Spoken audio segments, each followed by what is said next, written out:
Welcome back to another episode of Off the Carousel here on the field of 68. And I'm thrilled to be joined today by the newest head coach in the SEC, Chris Beard of Ole Miss. Chris, what's going on, man? How you doing? Appreciate you being here. Thrilled's a big word, man. I like that. I Thrilled. am. I'm always thrilled to see you. It's weird saying Chris Beard, SEC guy. How did it come about? You ended up at Ole Miss. Was it one of those things where Lane Kiffin is driving to the airport and picking you up in his Rolls Royce on your recruiting visit? Negative on that. Lane's been great though. All the coaches here at Ole Miss have been. We're in the early stages of developing relationships with those football guys, but you know me, I've always been a huge college football fan, so I'm looking forward to getting to know Lane better. But those guys have been great. So no, I think this is just this is one of the best jobs in the country. It starts with the league. Obviously, the SEC is one of the premier leagues. So excited about competing at this level. We're in an awesome college town. Have you ever been to Oxford? I have not. Yeah, special place. Hard to describe. Describe it. Doesn't really compare to anywhere that I've been. And I've been at some great places, some great college towns, but this one's very unique. Great people, not only in Oxford and at Ole Miss, but also just in the state of Mississippi. A lot of momentum on our campus right now, too. I'd already talked about Coach Kiffin and those guys, but they've got building. Obviously, baseball winning the national championship last year. Women's basketball had an epic Sweet 16 run. So just a lot of success on campus right now. We're going to try to do our part. Ole Miss is one of those programs like in Auburn, like in Alabama, like Texas and Texas Tech, where you've been at, where they have fans that are diehard for their school. And they're maybe not necessarily basketball first when it's who they root for.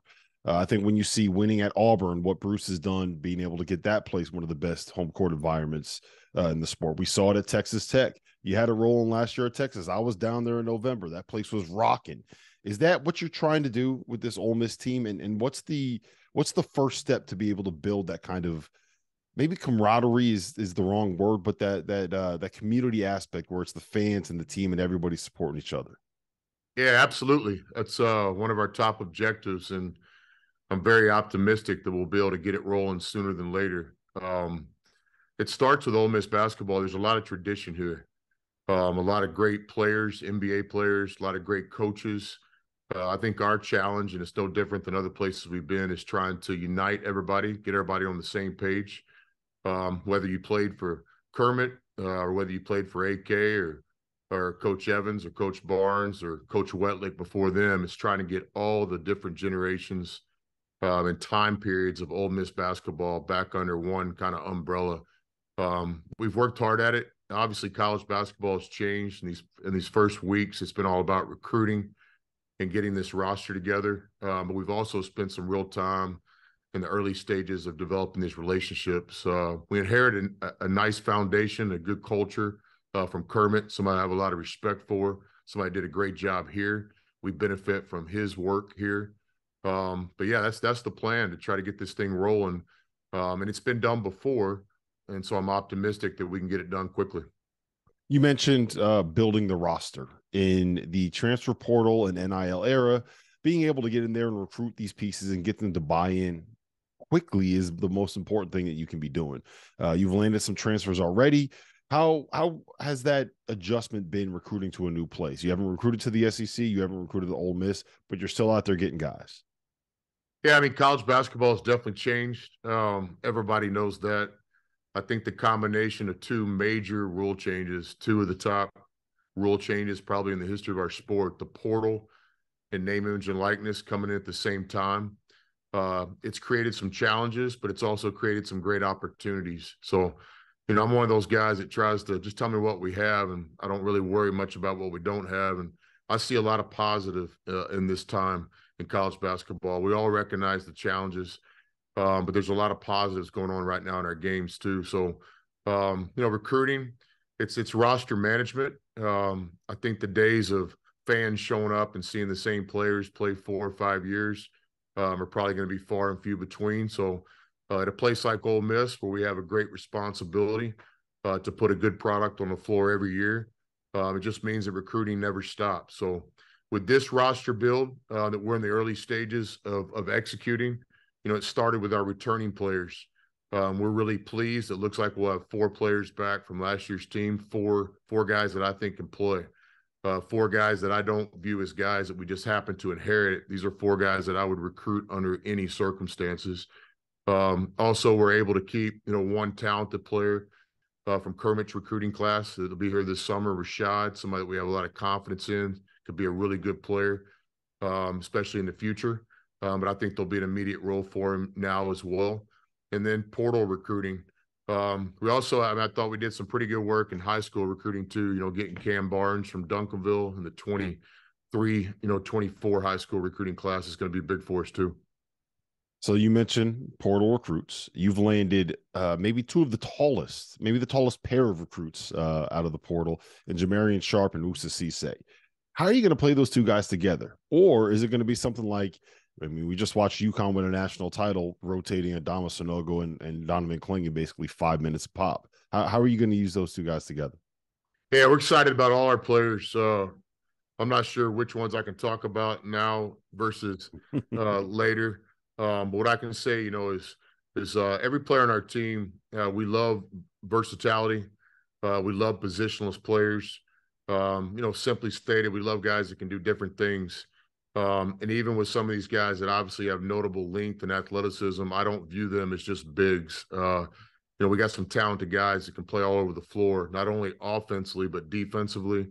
Ball screen coverage and things like this are things we always think about in the early stages of recruiting. So we're excited about our roster and talent. I've never been a guy that's just married to one style of play. I've always thought basketball is about players, not coaches. It's about talent. It's not about X's and O's. So our teams have changed a little bit over the years based on the talent that we have. So in the early stages, again, of building this roster, we've had some exciting, coaches meetings this spring, just talking about all the possibilities that we could play with different lineups. So without mentioning specific names, there are 2 players that have committed to Ole Miss that are second-time transfers, right?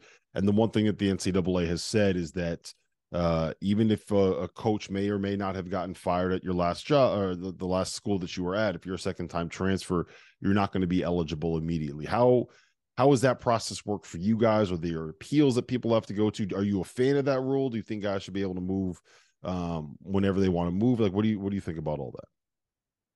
Yeah, I can only speak for ourselves, but us personally, we read what the NCAA said very clearly. They set some guidelines up on the waivers they're going to consider and execute and approve. And so I know we basically had, 2 types of players we're recruiting in the portal, guys that based on their stories, based on the reality, based on the facts, we would think that the NCAA would grant them the waiver based on what they said they're looking for. And there's also the player that we're recruiting that we don't anticipate getting the waiver. And that would be the player that we're building for the future, more a player development guy, a guy that, that could take the floor for you in 2 years. So we spent a lot of time, thinking about that, analyzing that, and trying to make, educated decisions. When I saw you in Austin in November, you sent us to a place called Shoal Creek Saloon, which is this kind of hole in the wall, incredible little hidden gem in Austin, Cajun food. You mentioned that Oxford is a great college town. I haven't been. Do you have a spot yet for me? You got restaurants down there for us to go to? Have you scouted out the food scene down there? Yeah, absolutely. Fortunately, I have. Unfortunately, it is hard to maintain the ideal body weight here in Oxford. It's a whole other challenge, especially when you're recruiting 22 hours a day. But no, there's some classic places here. One of the best pizzas of my life is over there at Funky's on the Square, and had a great burger at, I gotta make sure I get this right, man. Handy Dandy, is that right? Handy Andy. Handy Andy, one of the best burgers I've ever had. Got a great steakhouse downtown, the Grill House, and I'll get in trouble when I start mentioning places because there's literally so many places in town. But no, Oxford's a cool place. It's a college town, and with the college towns always come great eateries. All right. So I mentioned Texas, and obviously that did not end in storybook fashion. I know how much that job meant to you. Can you kind of take me through how you found out that they were going to terminate your contract, how that ended? Yeah, I'm not going to get into all those details, Rob. Moved on. I'm blessed to be at Ole Miss. What I would say is every job I've ever had has been really important to me. Whether it's Fort Scott Community College or Seminole or McMurray or Angelo State, all the stops along the way have been important to me because we went through relationships. And it was no different in Austin. A lot of really great people down there, and nobody's pulling for Rodney Terry in that program to have continued success more than we are.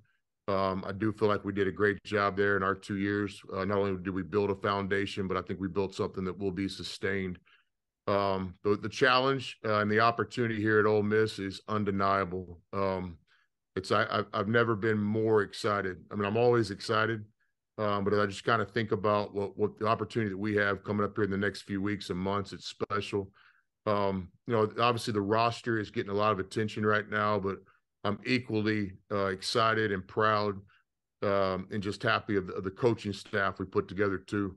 And really to get back with some guys that I've worked with in the past, whether it be Wes from Little Rock or Al from Texas Tech. And, it's going to be a special staff for a lot of reasons, undeniable talent.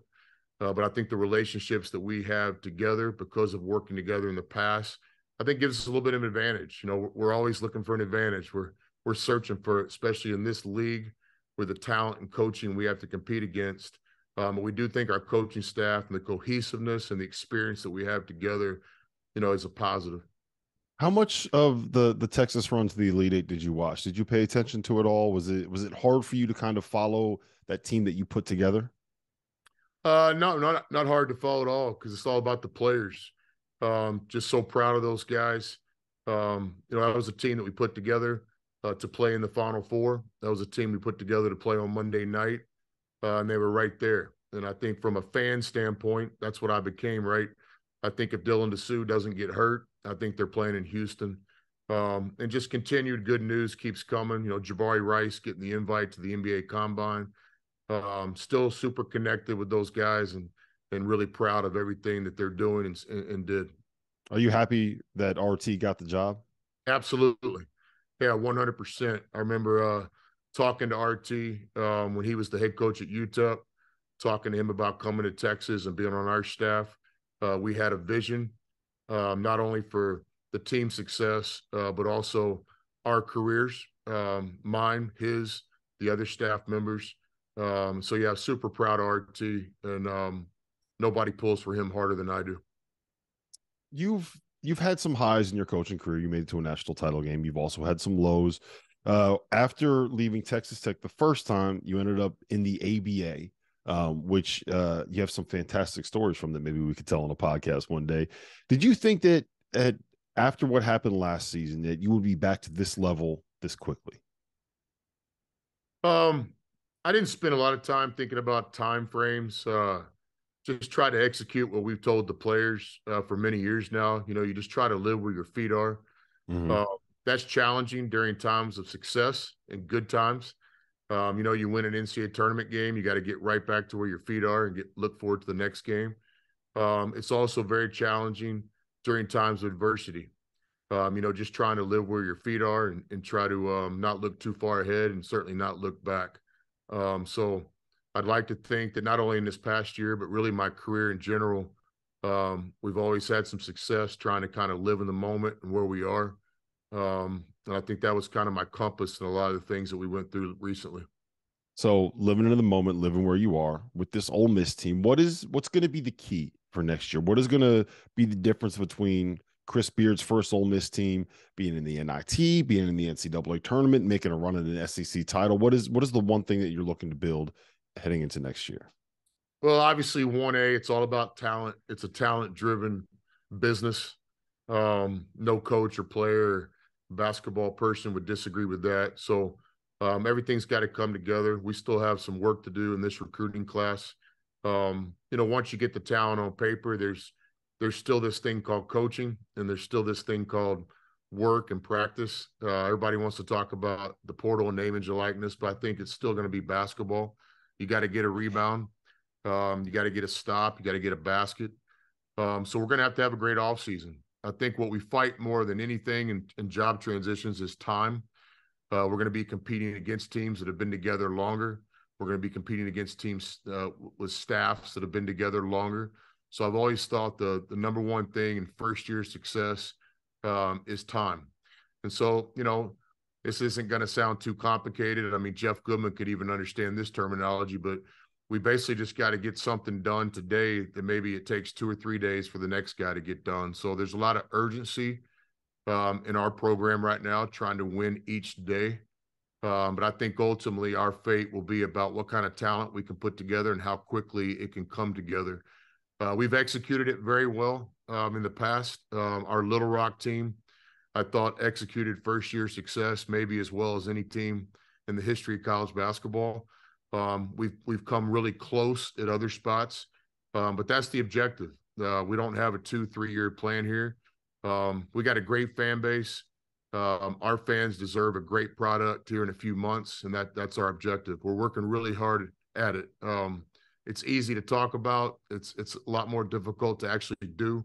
But not a minute goes by that we're not working towards having a successful season our first year at Ole Miss. What's the road venue in the SEC that you're most looking forward to coaching in? Oh, that's a good question. It's a lot of good ones. Yeah, I haven't been to many. I'd actually came to Ole Miss before with Pat Knight at Texas Tech. We played an AK team in the NIT. And so I'd been to Oxford before, but have not coached in the Pavilion, our new on-campus arena. I think in the SEC, there's a lot of venues. As we've built crowds and student attendance and home court advantages over the years, we've studied a lot of the best, and many of those come from our league. So whether it be a historic Kentucky venue or what Coach Pearl and those guys have built recently at Auburn, and so many more, those are just two that top of my head. We're looking forward to competing in the SEC. It's going to be a lot of fun. Well, listen, you said that what you guys try to do is doing one day what a normal man does in 2 or 3 days. Working with Jeff Goodman every day, he takes him about 2 weeks to do what a normal man would do in 2 to 3 days. So I got to jump off this call. I got to go carry his water. I got to go make sure that we keep this thing moving forward. Chris, it's always good to catch up, man. I appreciate you jumping on Off the Carousel. Have a great summer, brother. See you soon. Our partner for today's episode is Athletic Greens. I started taking AG1 during the college basketball season, and I loved the impact that it had on my energy levels. I'm a big coffee in the morning guy, but by the time that the afternoon would hit, I needed another boost. AG1 helped me tremendously, especially on those days when I didn't want to get up off the couch and go hit the gym. Their tagline is AG1 is comprehensive health and the power of habit in one. And man, that could not be more true. It's nearly impossible to eat and drink in a healthy manner in the month of February and the month of March when you are in my business. And AG1 was exactly the supplement that I needed to improve my gut health and cover my nutritional basis for the day. I've continued that into April. I've continued that into May, and I'm going to continue that the rest of the summer. All I have to do is mix a scoop of AG1 with some water or maybe add it into a smoothie, and I'm ready to go. Do it after lunch, and you'll be ready to go for the rest of the day. If a comprehensive solution is what you need from your supplement routine, then Athletic Greens is giving you a free 1-year supply of vitamin D and 5 free travel packs with your first purchase.